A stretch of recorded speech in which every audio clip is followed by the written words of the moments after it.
Welcome to PrimeAlpha's interview series, insights from industry practitioners discussing their journey and their discoveries. I would like to introduce Ernest Jaffarian. In 1991, Ernest became convinced that every well-diversified portfolio should have exposure to managed futures. This conviction eventually led to his founding Efficient Capital Management in 1999, where he remains the CEO and co-CIO.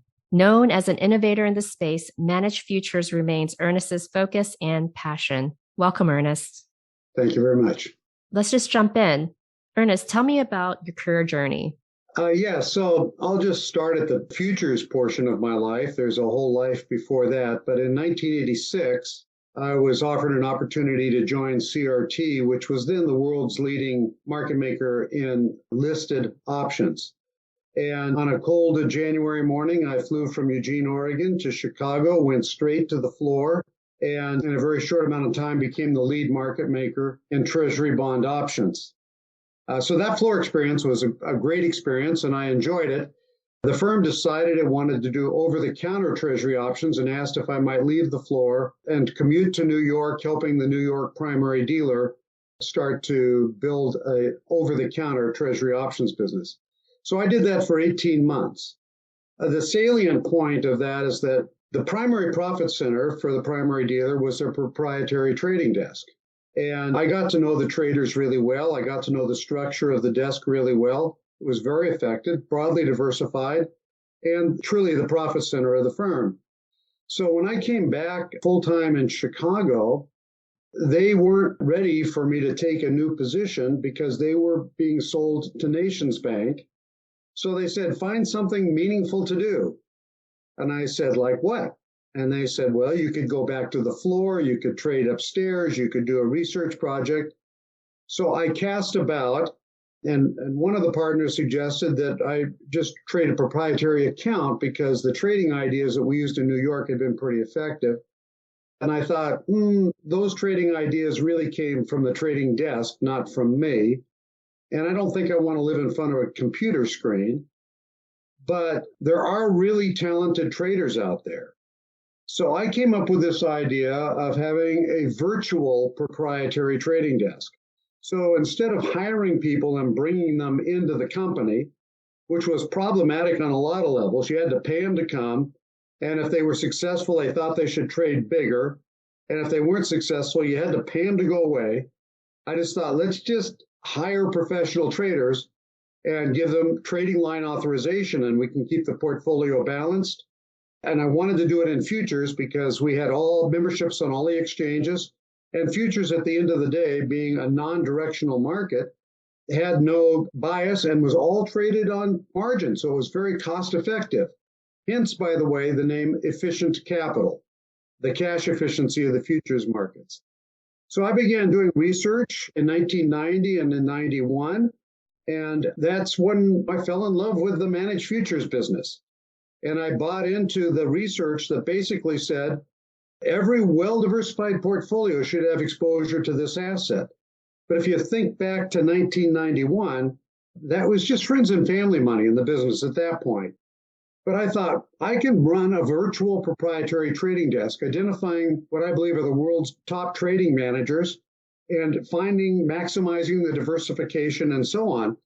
And so that's what I pitched to CRT. Unfortunately, just as the merger with Nations Bank was happening, and they said, we'll get to that, but we want you to do something else, maybe currencies or energy first. And I said, I think I'll do managed futures. So we parted on very good terms. In 93, I formed a CTA with another person, but kept developing this idea of a multi-trading advisor virtual portfolio. And then ultimately, I was offered an opportunity at Hull Trading Company in 1997 to implement that as a proprietary trading group inside of Hull Trading Company. And in the end of 98, when Hull decided to do an IPO, they helped me come out and establish Efficient Capital as a separate entity. Hull then in early 99 sold 100% to Goldman Sachs, and Efficient Capital became 100% independent. The short version is that all of the early principles, active risk management, using mathematical principles, using teamwork and so on, all of which was true in trading the options markets, carried into this portfolio construction. And frankly, that's our story today. We still run, from our perspective, actively managed virtual proprietary trading portfolios, and we do it all in the managed futures space. Yeah, it's kind of thinking about like, this is what we do really well, and there's still a need for it. So why would you change? Yeah, a way I say the same thing is, look, if you want a heart surgeon and somebody says, I'm a surgeon, you're not interested. If they say, I'm a heart surgeon, oh, really? Tell me, what else do you do? Just heart surgery. We made a decision early on, we were going to be just heart surgeons. So 100% of our focus and energy has remained focused on the managed futures space. Can you explain how you help your clients? Like, how should people be thinking about this in their portfolio and how you help them? Well, the managed futures story really hasn't changed since John Lindner wrote his landmark article so many years ago. The bottom line is it's very difficult to find assets that are liquid and transparent, that have no market directional bias, and can be traded in a cash efficient way. And here's a key point: and try to capture divergence in the market rather than convergence. So most strategies either try to earn a return with beta, or some people would say even smart beta, or with convergence trading strategies. So if you think about typical hedge funds like long short equity or merger arb or convert arb or whatever, they're trying to capture the market coming back to a quote unquote normal state. So to find an asset that actually makes money as the markets diverge or as trends expand, and do it without taking on credit or liquidity risk, that's a critical asset in any portfolio mix. Hence, the academics always reach the same conclusion: your portfolio ought to have managed futures. Our mandate is to provide that in the best possible way for the institutional investor. I mean, it's so incredible what's happening with the market. I don't think anyone quite knows. And investors kind of staying in the equities and not really diversifying as much as they should, and not looking at other asset classes or avenues. I think it's a disservice, personally. I see chinks in that. People are looking in other directions now, and people are very concerned not just about the future return expectation in the equity markets, because you can't sustain these kind of returns forever. We jokingly call the S&P the new risk-free asset, but we know that's not true. But they're also getting very, very concerned about the impact of inflation, the potential for rising interest rates. And if your portfolio is primarily stocks and bonds, you are very interested in diversifying assets. And we're having a lot more conversations today than we did a year or two ago. That's great. When you think about the span of efficient capital, having done this for so long, what are you excited about? Well, managed futures is not for the faint of heart. I mean, you talk about the number of years I've done this. I would say the managed futures industry has died 3 or 4 times in my career, and it hits these periods where it struggles to make money. It does not implode like many other financial strategies, and certainly doesn't have the drawdowns of equities. But nevertheless, you tire of a synthetic long gamma kind of portfolio. But then it has its resurgence. When does the resurgence come? When there's macroeconomic changes in the marketplace, when things really do need to move from A to B. And it's pretty hard to believe right now, as we look at the world, that there won't be any macro changes in the next few years. There's just too much happening. I only mentioned inflation, but we could talk about a half a dozen variables, all of which are significant right at this moment in time. Of those things, you said it died a couple times over. What caused the catalyst for it to come back? Returns. I mean, people are inappropriately short-term return driven. And the mantra, buy low and sell high, actually from an investor world works backwards. When there are big returns, people buy. And when it goes through a difficult period, people sell. But the reality is, in the managed futures space, it's not a short-term asset, even though it's completely liquid, and all our products have daily liquidity. But I mean, even though that's true, it's really a portfolio holding, a long-term asset. And in my view, a person should have exposure no matter when they get started. But the absolute best time to get started is when the industry's been struggling. Exactly. Buy low, sell high. Right.